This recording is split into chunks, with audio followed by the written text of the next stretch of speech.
Hello, friends, and welcome to another edition of Live with Perry Martins. My name is Perry Martins, and you are welcome to this show. This is a special edition, and it is a Christmas edition because today is the 26th of December, 2022.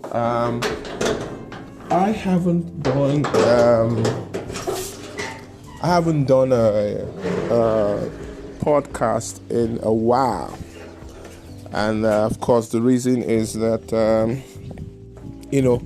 we had a travel. We actually traveled and came to Nigeria, and I think my last podcast was on the 8th, if I'm not mistaken, and the entire process of coming to Nigeria, was a very hectic one. This is our first time of sorry, I'm dealing with a cough. So this is our first time. This is our first time coming back to Nigeria, or coming to Nigeria since after we relocated, and it's been an interesting journey. It's been an interesting journey, a hectic journey. First of all, of course, if you're coming back home in quote, you would have to prepare for it, buy stuff for people. So for the 2 weeks or so, we were just trying to buy things that we would need, buying things for people, friends, family, loved ones, because we're not going to give people things, and the entire travel experience was just something else, and it just gets me worried, for our dear country, the dear country Nigeria. It just gets me worried. I know most of my listeners are Nigerians, so it gets me worried. So I'm going to title this one, coming to Nigeria. Like coming to America, coming to Nigeria. Just that it's not a comedy like Eddie Murphy's Coming to America. This was an interesting, almost grueling experience for us. So, and I'm pretty much going to tell the whole story because it's good that we document these things so that people will know what to expect, and our leaders would know what to change. So it happened that there were no direct flights, so we had to do stopovers and transfers. So we did from Dubai, you guys know. We did from Dubai to Ethiopia. From Ethiopia, we got to Nigeria. One thing that caught my attention, of course, the Dubai end is interesting and amazing, apart from the fact that some Nigerians were at the Dubai airport trying to get other Nigerians to help them carry things or move things from Dubai to Nigeria. And I was like, that is absurd. For 2 straight days, because I had to come the day before to help my our nanny, get to Nigeria because our flights were booked differently. So for the 2 days I was at that airport, there was this set of Nigerians. All they do there is looking for other Nigerians who they would give load or send message in quote, give load basically. So give you a load to carry back. And I'm wondering, how do you give a total stranger something to take you back? Why would you receive something from a total stranger at the airport? That is how people get into problems. That is how people get into trouble. I don't know you, and then you want to give me something to give someone back in Nigeria. No, I'm not going to do that. But that's by the way. So the whole experience for us started immediately we got into Nigeria and got out of the plane. The first thing that hit me immediately we got out of the plane was that in all the airports we got into, literally just two of them, the Dubai airport and the Addis Ababa airport, everywhere is air conditioned, from the airport through the pathway. I don't know what they call it. Forgive me. I don't know what they call that pathway that takes you, from the waiting area into the plane and then back. I don't know what they call it. I'll probably Google it after now. But but immediately we got to Nigeria, immediately you leave the airplane, the heat hits you. Because no airport, immediately you get out of the plane, the heat hits you. Because that pathway, even though it's nice, in fact, that pathway or corridor, is actually nicer. Because the Nigerian one is actually nicer than the one in Addis Ababa. The Addis Ababa one was old, but it was cool. It was air conditioned. The Nigerian one wasn't air conditioned at all. Maybe you get out of that plane, the heat hits you. So we walked all the way through that corridor and we got into the arrival, that lobby. And immediately it was a mess. Dirty, old, no light. It was immediately it just hits you. Pa! And I keep wondering, why is it that we have leaders who see these things? We cannot, I know it's the old international airport, right? But can't we maintain it, repair what is broken, fix it? Why must it be bad? Why? So we get in there. There was this first set of government, I don't know, government officials. And they were like, bring out your passport, show us your passport, And, I was like, okay, good, this is good, So bring out your passport, Nigerian. If you are a Nigerian, bring out your passport. If you are a foreigner, bring out your passport. So we brought out our passport. This first set of guys, we showed them the passport. They looked at it. They said, okay, go through. Something happened. There was a particular Indian, the guy just looked at him. They didn't even ask for his passport. Looked at him and just passed him. I'm like, what's going on here? So from that particular place, we go to the immigration post, where we're supposed to enter into a queue and then go through this, line till, and of course the crowd is much, till we now get to, show our passport to the immigration. So I get there. See me now coming from the UAE, where a description is a description and it shows you where you should go to. We get here and then there's a description that says Nigerians on this side, non-Nigerians this side. So when I was now we were trying to go through, someone now said, nursing mothers go through here. Or rather, mothers with child, or rather, basically, if you're with a child, go through here. Of course, we had a 1-year-old.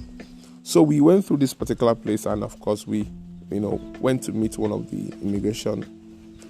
I'm assuming the immigration guy, because he wasn't wearing a uniform. So we get there, the guy looks at me and says, where are you coming from? I told him, what's your name? I told him, where's your passport? I gave him passport. He looked at it. The next thing he goes is, fine, give us something.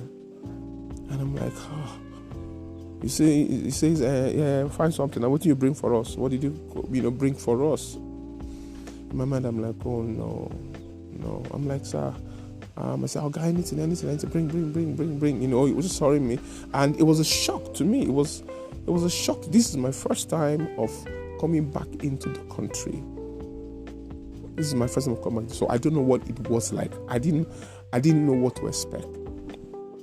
I put my wallet, find 50 dirham, gave him, because I told him, I don't have naira. I was like, yeah, give me anyone. Another one better pass. That was what he said. So I gave him. He gave me my passport. So he now pointed me to another direction. I said I should go there. He didn't tell me who to talk to. what exactly I'm going to do. He just said, go there. And then next person. So I go to the place thinking that when I get there will be someone else who's going to attend to me. I get to the place, I see non-Nigerians filling out a particular form. I'm like, I don't understand what's going on here. So there's this other supposedly government agent or immigration person standing, and I ask him, sir, please, this other officer asked me to come here. What should I do here? He totally ignored me. Didn't say a word. I was now standing there, pacing around, and there were other people standing around. There were immigration officers or whoever they were, but there were definitely people who were working in that airport, who were working with the immigration. Standing along, there was a chaos in the queue. But the immigration officers were there, and they weren't lifting a finger to direct people, to calm people down, because the place was hot, it was noisy, it was crowded, and it was disorderly. So as I was standing there, trying to look for someone to specifically tell me what this other immigration officer wanted me to do, one of the women there, I think she is the lead. She was the lead of the team of immigration officers that were working there. Now says, all of you people that are standing there. She now points at my direction and says, you, come. And I come. And she said, where's your passport? I handed her my passport. She collected it and seized it. I said, why am I standing there? I should go and enter the queue. I'm like, I don't understand, madam. This man be sitting beside you here has attended to me, looked at my passport, and told me to go there. And I'm there. And what you are trying to do, and then you call me, and then you're collecting my passport. No. She was like, you can't. I said, no, madam, I have gone through that queue. I have my wife and my child, and I was told to pass through here, and I came here. You can't take my distance. So she gives me back my passport. So my lightning fast mind has figured that this thing is survival of the fittest. If you're waiting for someone to direct you, you won't live here. So I scanned the room and discovered that I should be going to the man who will scan our passports. So I saw where the man was, the immigration officer, and I waited just behind the last person. After that person went, I went. That was the only man in that airport who was nice and calm, who was calm, nice and understanding, who was doing his job. And we waited. He got to our turn. He was nice, scanned our passports, and we left the place. In my mind, I was thinking about that woman. I was thinking, how do you want to punish me for your inability to control people, to even get your officers to do work? Because they were all standing there not doing anything. Why are we that judgmental? Why are we antagonistic? Why?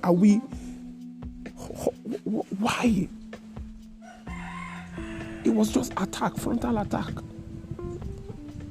Nobody was being nice. Nobody was being calm. Everybody was attacking. Attack. So we go out of there, getting to go and pick up luggage. For 3 hours, we're waiting for luggage. 3 hours. Luggages were coming, was slow. The place was hot, crowded, no air conditioning of any sort.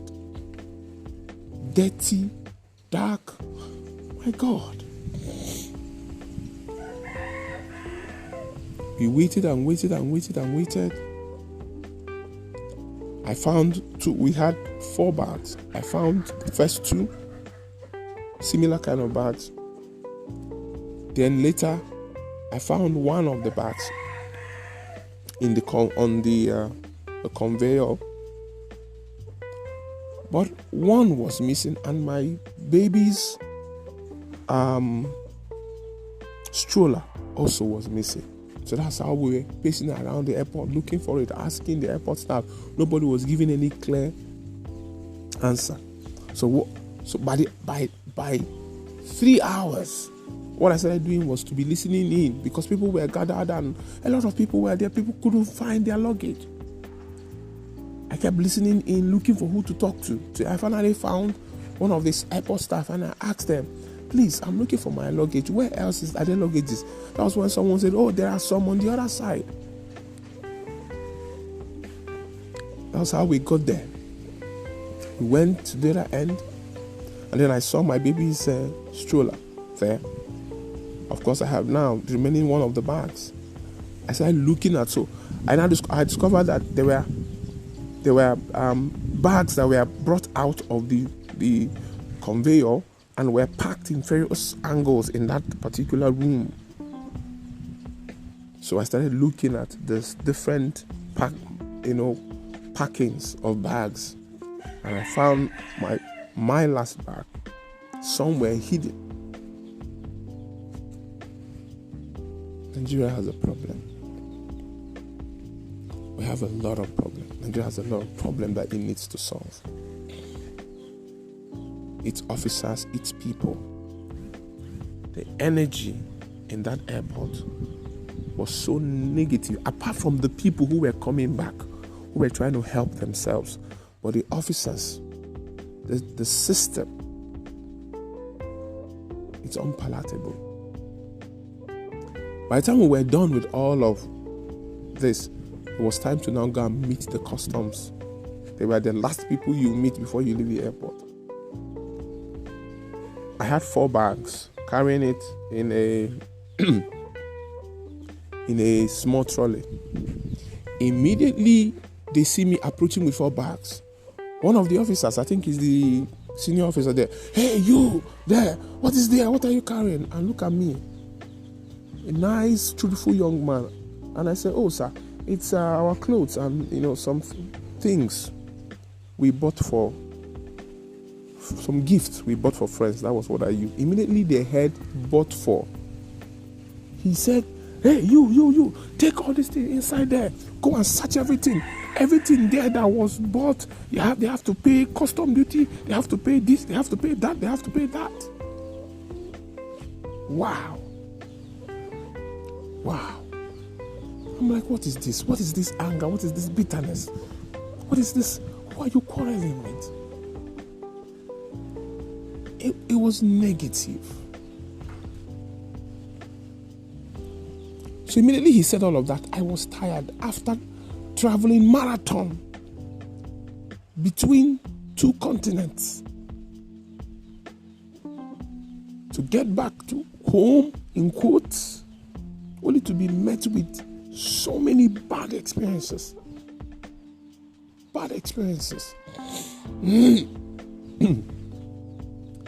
So immediately he said that thing. I was like, what is this? Then immediately one of the officers came around and said, Yoruba. So are you a Yoruba person? In my mind, I'm like, do I have to be from a particular part of the country for me to be treated with dignity and respect? I told him, no, I am not. He was like, okay, no problem. Just sort us out. Just, don't worry. I'll talk to the officer. Just, what do you have for us? Talk to this man. Directed me to another person. So that one's responsibility was to take as much as they can take from me. That one says to me, so what do you have for us? Sort us out so that, you will not have to go inside that room and we'll ransack your bag. I looked at him, I said, at that moment, I was tired. I was not just in the mood. I was dealing with serious cold and cough. I was coughing all through the flight. I was not feeling fine. I had spent literally 48 hours just standing, no proper sleep, not feeling fine. I was disoriented. So I looked at the officer, as I was looking for my wallet to see what money I can bring up, because, I know Nigeria. Those guys there, if you don't give them what they want, they'll waste your time, they'll frustrate you. You might want to stand to fight, but I don't want to do that. My wife and my son has been crying since.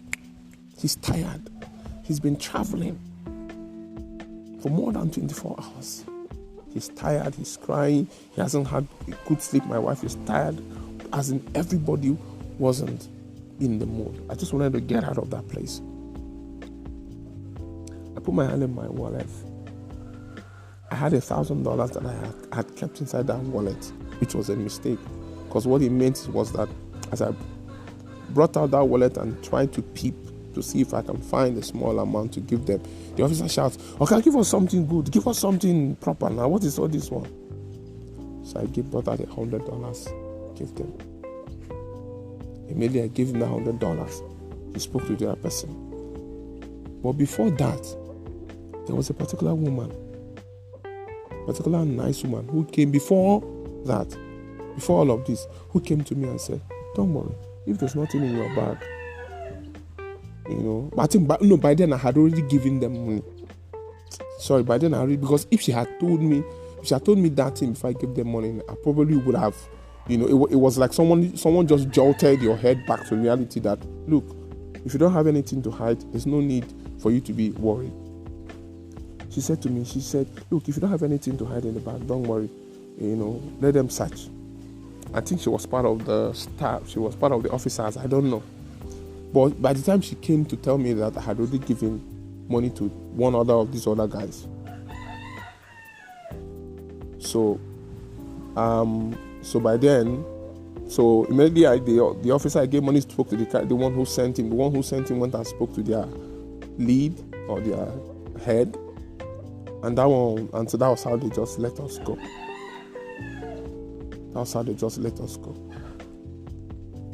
We passed. This, I'm just telling you guys my story of my first time coming back to Nigeria. So we passed. But that money, that $100 we spent was, broke. It was annoying to me. It was annoying to my wife. It was because we didn't have that money. That $1,000 was supposed to be a reserve.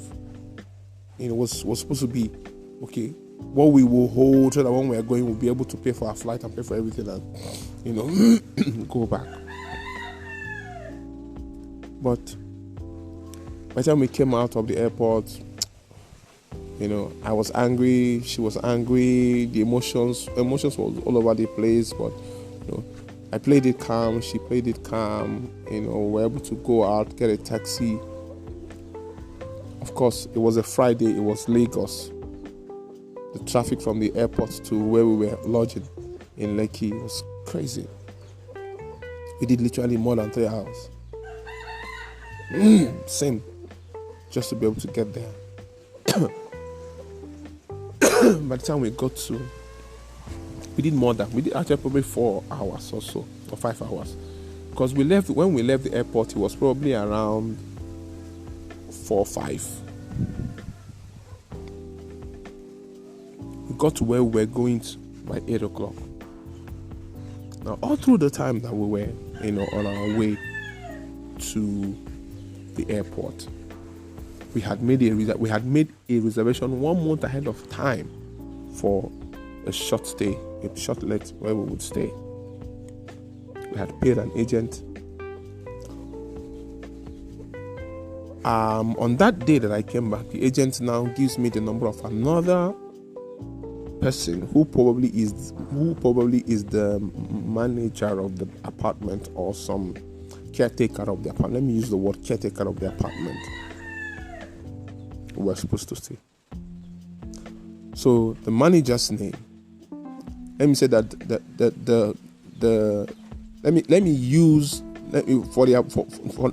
in order not to divulge personalities, let me use Mike as the name of the caretaker of the apartment, and let me use Joseph as the name of the agent. So Joseph and Mike. So Joseph, the agent who we paid to get us a short stay. Mike, the caretaker of the apartment. So Joseph, the agent, pays Mike the money that we paid so that he will give his boss, who is the owner of the apartment, so that we can and book the apartment for us. So Joseph gives me the number of Mike, saying, Oga, if you get to the location, call this guy. He's going to come out and he's going to, put you guys into the apartment. It was supposed to be a 3-bedroom apartment. So on our way, when I was still at the airport, or on our way out, Mike calls me that, sir, I'm the one that Joseph gave your number, and he also gave me your number. I said, fine, good. Say, is the apartment ready? Yes, the apartment. He says the apartment is ready. I said, fine, amazing, okay, good, we're on our way. He now goes, there's something else I want to discuss with you. I said, sorry, I can't talk now, I'm still at the airport. When I'm out, I'm on my way, we will talk. So when we were on our way, I chatted him up, and then he called me. And what he was calling me for was to ask me for the balance for the payment of the short stay. Now, this is a short stay that I had already paid 90% of the amount. And I'm like, I don't understand you, Mike. I'm supposed to stay for 5 days. I paid 90% of the money. I have not even gotten to the house. You are asking me for balance. What's happening? Why? I was like, oh, no, sir. It's just, but don't worry. Just be coming. I said, okay. That's how we got to the place. Called the guy. The guy came out.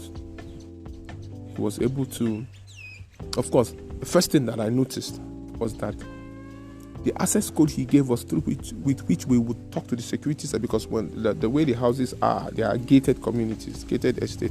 So you have to have an access code that you tell the security at the gate not to let you to come in. So I discovered that this access code he gave me, when I got to the gate and gave it to the security, they said there was no access code for me. For that access code was wrong, basically. It was not correct. So I'm like, what's happening? So I can't say, and now I started calling the caretaker. Where are you? The access code you gave me is not working. I said, I'm coming. After probably about maybe 10 minutes, he now comes out, and then he was able to get the security to get us in. But that gate access was the first sign that something is wrong. We got into the estate, drove to the supposedly apartment. He was leading us. We got there, park. Okay, where is the key to the apartment? Sir, please. So I noticed that some boys were following him around as he was directing us to where to park. So apparently, the story is that those boys had booked one of the apartments, spent some days there, and had messed up the apartment. And the owner of the apartment wants them to be ejected or told them to get out of his apartment. And now the caretaker, in quotes, has to pay them back their caution fee minus whatever they had spoiled, minus the money they will need to fix whatever they had spoiled. And the guy didn't have the money. He didn't have the money, and he was busy forming as if he had the money. He was busy just forming as if he's going to transfer the money to them, but he didn't have the money. He couldn't do the transfer to them. So after sitting outside for probably another 5-10 minutes, the guy now comes to me that, sorry sir, he's trying to transfer money to these guys to pay them their caution fee, and he's having network issues, he's having this, can I please help? I said, okay, if that would get you to give us a key to our apartment quicker, why not? But this is your balance, part of your balance. He said, yes, fine. I transferred money to them. After we did the transfer, the boys left. I said, okay, so where is the key? He said, that the cleaner is with the key. That the cleaner is with the key of the apartment. Are you kidding me, man? The cleaner is with the apartment. Well, I can't find the cleaner now. I've been calling him, he's not picking. My God. Do you know that for another almost from 8 o'clock, 9, 10, this guy was running around the estate trying to secure an apartment for us, but the truth is he did not book the apartment. This is an apartment we booked 1 month ahead of time. We booked the apartment and paid for it in November. This was December. This boy was just running around from one apartment to the other, giving me different stories. Oh, we can't find the key. The key is with the cleaner.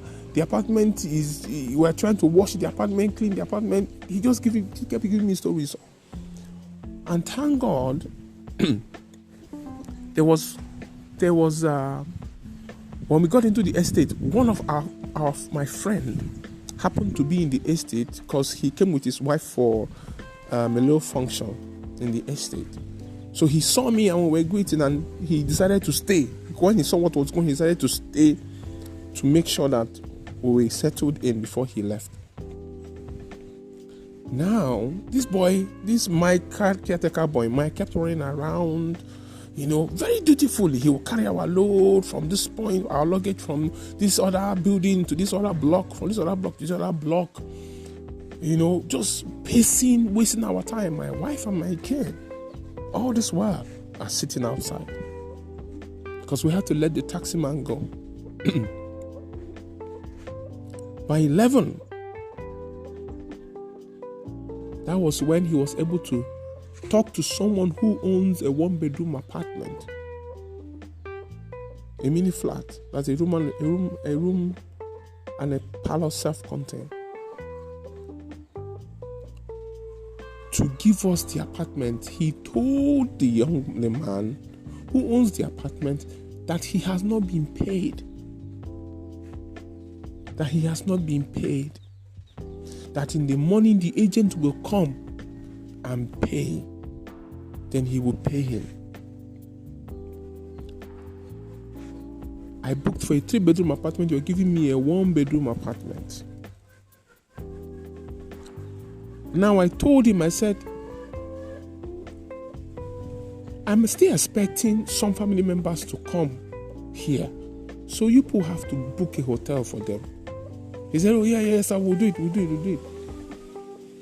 I actually went out and booked that hotel myself because they didn't. The boy disappeared that night. We stayed in the 1-bedroom apartment.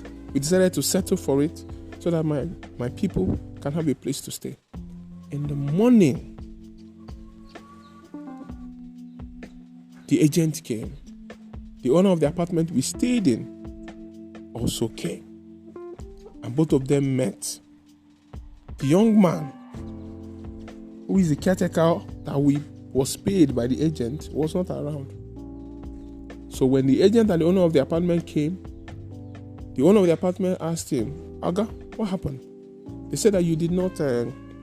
He said, no, I paid. Showed him the proof of payment, showed him the date. I paid for the renting of an apartment to this young man about a month ago. Luckily, the young man walks into the estate and comes towards where the agent and the owner of the apartment is. So they start asking him, you were paid? True or false? True. Where is the money? He couldn't say. So they had to call his boss. That was when the truth came out. He had spent the money. He has spent the money that he was giving. And if you know anything about renting an apartment in December period, you know that it is expensive. This boy has spent 350,000 naira that was meant for the renting of an apartment for a family that was coming into the country. You have spent the money. You did not book the apartment for them. What were you thinking? This was how our first 48 hours in Nigeria was heartbreaking. So we now had to pay out of pocket.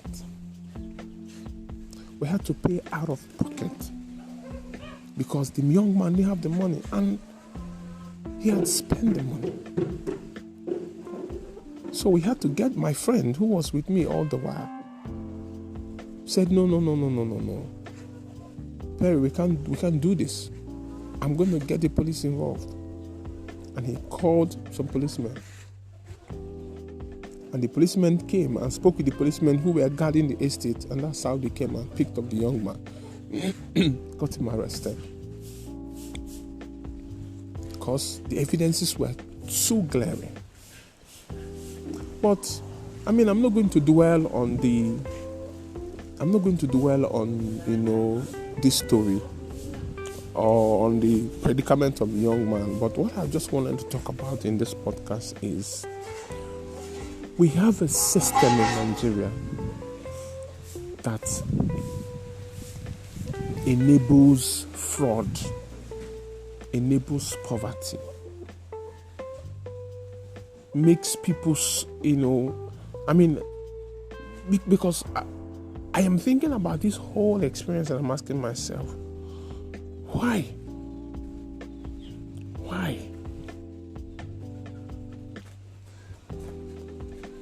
Why? From the airport, negative, bad experience. From the airport, negative and bad experience. From the airport. The truth is, when you look at it, people are hungry, people are angry, people are tired, people don't trust governments, therefore they don't trust themselves, therefore they are doing whatever they can do to survive. It's a dog eat dog, the survival of the fittest. So everybody is trying to swindle, outsmart the next person. We have a problem in Nigeria.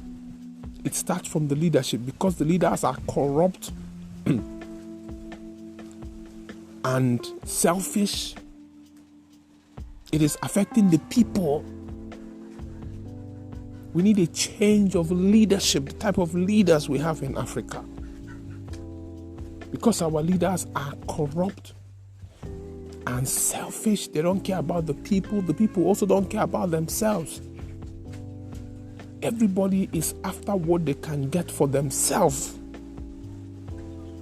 From the government officials to the ordinary boy on the street who is supposed to rent an apartment for a family coming in to the country. This is not saying that there are no good people. There are good people out there. But there's a lot of negative energy. Why? Because the country, people are suffering, people are hungry. We need to do better. And if you are listening to me, start from your small place. Start from your small place. Start from your house, your workspace, your business. To make a change, make a difference. Our coming to Nigeria. In fact, I had to start praying and say, God, take away this negative experience. I don't want it. It was a negative experience. For the first 24 hours, for 24 to 48 hours, it was one bad news after another. Imagine coming into the country only for you to get into a police case. In fact, the reason why I am not reporting to the police every day was because the police looked at the case and said, since the agent I paid is here and the caretaker who was giving the money is here, there's no need for me to get involved. Let two of them are the people who are the first characters in this case.